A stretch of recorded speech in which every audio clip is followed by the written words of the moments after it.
শোণিতপুৰ জিলাৰ জামুগুৰি হাটৰ জামুগুৰি আৰক্ষী থানাত এগৰাকী ছাত্ৰ নেতাক গ্ৰেপ্তাৰক কেন্দ্ৰ কৰি আজি এক উত্তপ্ত পৰিস্থিতিৰ সৃষ্টি হয়। উল্লেখযোগ্য যে শোণিতপুৰ জিলাৰ গোৰ্খা ছাত্ৰ সন্থাৰ সভাপতি দীপক চুব্বাক গ্ৰেপ্তাৰক লৈ থানাত এক অভাৱনীয় পৰিস্থিতিৰ সূচনা হয়।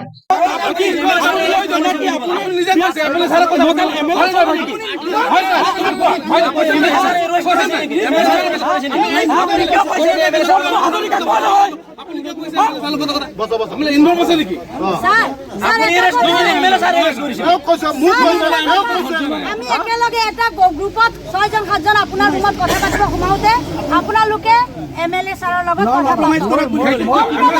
জানিব পৰা মতে আন ব্যক্তিৰ চহী জালিয়াতি কৰাৰ অভিযোগত আজি পুৱতি নিশা জামুগুৰি আৰক্ষীয়ে ছাত্ৰ নেতাজনক গ্ৰেপ্তাৰ কৰাৰ পিছত পুৱা একাংশ লোক ছাত্ৰ নেতাজনক মুকলি কৰি দিয়াৰ দাবীত উত্তাল কৰি তোলে থানাৰ চৌহদ।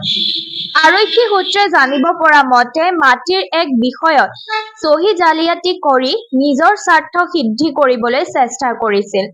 ইফালে আৰক্ষীয়ে ছাত্ৰ নেতাগৰাকীক বিনা চৰ্তে মুক্তি দিয়াৰ দাবী জনাই আজি পুৱাই কেইবা শতাধিক লোক থানাৰ চৌহদত উপস্থিত হয়। উল্লেখযোগ্য যে গ্ৰেপ্তাৰ কৰা ছাত্ৰ নেতা তেজপুৰৰ 2 নং দোলাবাৰীৰ নিজ বাসগৃহৰ পৰা গ্ৰেপ্তাৰ কৰা হৈছিল। মাটিৰ গৰাকী লাল বাহাদুৰ নেৱাৰৰ এজাহাৰৰ ভিত্তিত আৰক্ষীয়ে গ্ৰেপ্তাৰ কৰে ছাত্ৰ নেতাজনক।